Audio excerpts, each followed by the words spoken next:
Hey you all welcome back to polity made easy. So last video में हमने making of the constitution देखा था।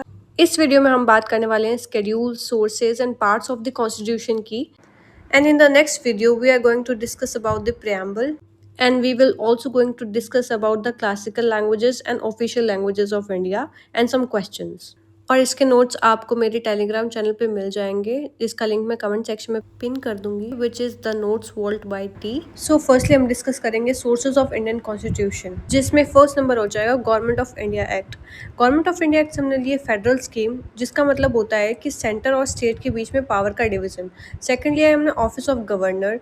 Third लिया है हमने इंटीग्रेटेड जुडिशरी, जिसका मतलब होता है कि इंडिया के अंदर एक सिंगल यूनिफाइड जुडिशियल सिस्टम चलता है, जिसकी हायरार्की रहती है सुप्रीम कोर्ट, हाई कोर्ट और उसके नीचे लोअर कोर्ट्स। फोर्थ लिया है हमने पब्लिक सर्विस कमीशन का कंसेप्ट। फिफ्थ लिया है हमने इमरजेंसी प्रोविजन। और सिक्स्थ लिया है हमने एडमिनिस्ट्रेटिव डिटेल्स। एडमिनिस्ट्रेटिव डिटेल्स का मतलब होता है कि गवर्नमेंट अपना वर्क किस तरीके से करती है। नेक्स्ट आता है कॉन्स्टिट्यूशन ऑफ यूएसए। इससे हमने सबसे पहले लिया है फंडामेंटल राइट्स का कंसेप्ट। इसमें कुछ चीज़ें मेंशन नहीं है, जैसे कि प्रियम्बल, सेपरेशन ऑफ पावर्स का concept between judiciary, executive and legislative, independence of judiciary. इसका मतलब होता है कि जुडिशरी के ऊपर कोई भी प्रेशर नहीं होगा फ्रॉम एग्जीक्यूटिव या लेजिस्लेटिव। इसके अलावा हमने लिया है सुप्रीम कोर्ट और हाई कोर्ट के जजेस का removal, judicial review and election of president and impeachment of president. इसके अलावा हमने लिया है equal protection of law, vice president की post and financial emergency. Then comes constitution of UK. UK से हमने लिया है पार्लियामेंट्री सिस्टम का concept, rule of law, legislative procedures, bicameralism, cabinet system and writs का कंसेप्ट। और उसके अलावा लिया है हमने सिंगल सिटीजनशिप का concept. Then comes constitution of Ireland. इसकी यूनिवर्सल ट्रिक होती है रेड। आर से मतलब नॉमिनेशन टू राज्यसभा, ई मतलब election of president, method of election of president and D मतलब डीपीएसपीज। तो आयरलैंड से हमने लिया मेथड ऑफ इलेक्शन और यूएस से हमने बोरो किया था इलेक्शन ऑफ प्रेसिडेंट। इसका मतलब कि जो स्टेट का हेड होता है ना, उसके इलेक्शन। और मेथड्स ऑफ इलेक्शन के अंदर आ जाएगा indirect elections with proportional representation and single transferable vote. Then comes constitution of Canada. इससे हमने बोरो किया है federal system with strong centre. इसका मतलब ये होता है कि सेंटर के पास में मोर पावर होना। Then comes residuary powers with centre. इसका मतलब होता है कि सेंटर उन सब्जेक्ट्स पे लॉ बना सकता है जो कि किसी भी लिस्ट के अंदर मेंशन नहीं है, whether it is union list, state list और कॉन्करेंट लिस्ट। उसके बाद में आता है appointment of state governors. Government of India act 1935 से हमने लिया था ऑफिस ऑफ गवर्नर। और उसके बाद में आता है advisory jurisdiction of supreme court. इसका मतलब ये होता है कि प्रेसिडेंट कुछ चीज़ों के अंदर एडवाइस ले सकता है सुप्रीम कोर्ट से, जो कि आर्टिकल 143 के अंडर आता है। Then comes constitution of Australia. इससे हमने लिया है कॉन्करेंट लिस्ट का concept, freedom of trade, commerce and intercourse and joint sitting of parliament, जो कि आर्टिकल 108 के अंडर आता है और जिसके प्रिसाइडिंग ऑफिसर होते हैं speaker of the Lok Sabha. Then comes constitution of Germany, जिससे हमने इमरजेंसी का प्रोविज़न लिया है and suspension of fundamental rights during emergency का भी कंसेप्ट लिया है। अब इसमें मेन कन्फ्यूजन ये रहती है कि हमने गवर्नमेंट ऑफ इंडिया एक्ट 1935 से भी इमरजेंसी का प्रोविज़न लिया था। उसका सिंपल और मेन मतलब ये निकलता है कि सेंटर के पास में स्ट्रॉन्ग पावर रहती है इमरजेंसी के टाइम पे। और जो हमने जर्मनी से इमरजेंसी का प्रोविज़न लिया है, उसका सिंपल मतलब ये रहता है कि इमरजेंसी के टाइम पे उसका डिक्लेरेशन सिस्टम कैसा रहता है। एंड ऑल्सो इमरजेंसी के टाइम पे सारे आर्टिकल सस्पेंड हो जाते हैं एक्सेप्ट फॉर आर्टिकल 20 एंड 21। और भी अलग अलग प्रोविजंस है जो कि हमने अलग कंट्री से बोरो किया है। जैसे फ्रांस से हमने Republic, liberty, equality and fraternity का कंसेप्ट बोरो किया है। यूएसएसआर मतलब सोवियत यूनियन से हमने फंडामेंटल ड्यूटीज़ का कंसेप्ट बोरो किया है। एंड ऑल्सो हमने इससे 5 ईयर प्लान्स एंड जस्टिस का कंसेप्ट बोरो किया है। जस्टिस 3 टाइप की होती है, social, economical and political. Japan से हमने प्रोसीजर एस्टेब्लिश बाय लॉ बोरो किया है।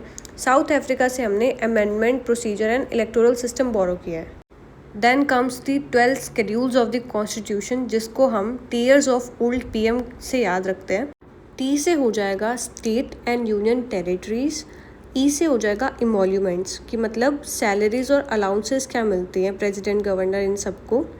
ए से हो जाएगा अफर्मेशंस एंड ओथ। आर से हो जाएगा राज्यसभा की seats which is allocation of seats in Rajya Sabha. S से हो जाएगा schedule areas and schedule tribes. O से हो जाएगा अदर स्केड्यूल एरियाज, जिसको हम ATM² से याद करते हैं, असम, त्रिपुरा, मिजोरम एंड मेघालय। एफ से हो जाएगा federal provisions which is distribution of power between union states and union territories, जिसके अंदर लिस्ट आती है union list, state list and concurrent list. उसके बाद आता है हमारा 8th schedule which is languages, जो कि ओ से डिनोट होता है ऑफिशियल लैंग्वेजेस, जो कि प्रेजेंट में 22 है और अर्लियर 14 थी। फिर आता है L which is land reforms. इसका मतलब होता है कि कुछ लॉज को एक अलग प्रोटेक्शन दी गई है जिसको हम कोर्ट के अंदर जल्दी से चैलेंज नहीं कर सकते। ये schedule first constitutional amendment act 1951 के अंदर ऐड हुआ था। Then comes D which is anti defection law, जो कि 52nd कॉन्स्टिट्यूशनल अमेंडमेंट एक्ट 1985 से ऐड हुआ था। इसका मतलब होता है कि एक पर्सन अपनी पॉलिटिकल पार्टी चेंज नहीं कर सकता विन होने के बाद में। Then comes P which is power, authorities and responsibilities to panchayat, जो कि 73rd कॉन्स्टिट्यूशन अमेंडमेंट एक्ट 1993 से ऐड हुआ था। और उसके बाद आता है एम विच इज़ म्यूनसिपैलिटी, जो कि कॉन्स्टिट्यूशन अमेंडमेंट एक्ट 73rd के अंदर 1994 में ऐड हुआ था। अब आती है पार्ट्स ऑफ कॉन्स्टिट्यूशन की बारी, जो कि 25 है, जिसको हम with article numbers and universal mnemonic से याद करेंगे। आर्टिकल 1 to 10 के लिए निमोनिक है, you can fly directly from US UP to meet child of Sham. इस निमोनिक के ऊपर मैंने इनके पार्ट नंबर भी मेंशन कर दिए हैं। तो यू से हो जाएगा यूनियन एंड इट्स टेरिटरी, जो कि आर्टिकल 1 to 4 के बीच में पड़ता है। फिर पार्ट सेकंड में आ जाएगा citizenship, article 5 to 11। Part third में आ जाएगा fundamental rights, article 12 to 35। Part 4 में आ जाएगा DPSPs, article 36 to 51। Part 4A में आ जाएगा फंडामेंटल ड्यूटीज़, 51A। पार्ट 5 में आ जाएगा द यूनियन, जो आर्टिकल 52 से 151 के बीच में आता है, जिसके अंदर 5 चैप्टर्स होते हैं। फर्स्ट एग्जीक्यूटिव, जो कि आर्टिकल 52 से 78। Second parliament, article 79 to 122। Third is ordinance making power of the president, article 123. Fourth is the union judiciary, which is Supreme Court, article 124 to 147. And fifth is CAG, which comes under article 148 to 151.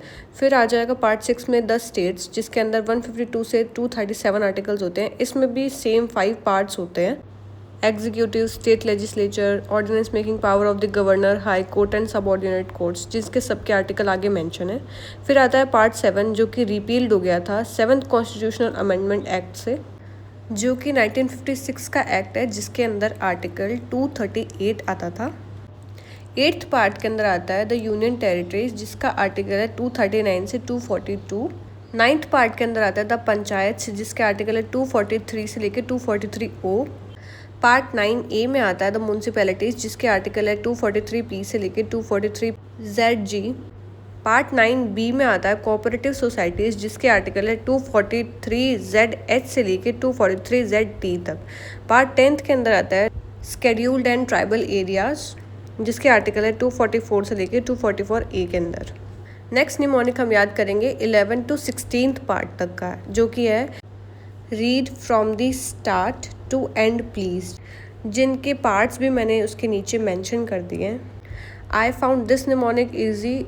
तो 11th part में आ जाएगा relation between union and state, जिसके अंदर article आ जाएंगे 245 से 263। 12th part में आ जाएगा finance, property control and suits, जिसके अंदर आर्टिकल आ जाएंगे 264 से 300A। पार्ट 13 में आ जाएगा ट्रेड एंड कॉमर्स, जिसके अंदर आर्टिकल आ जाएंगे 301 से 307। पार्ट 14 में आ जाएगा services under the union and the states, जिसके अंदर आर्टिकल आ जाएंगे 308 से 323। पार्ट 14A में आ जाएगा ट्रिब्यूनल्स, जिसके अंदर आर्टिकल आ जाएंगे 323A से 323B।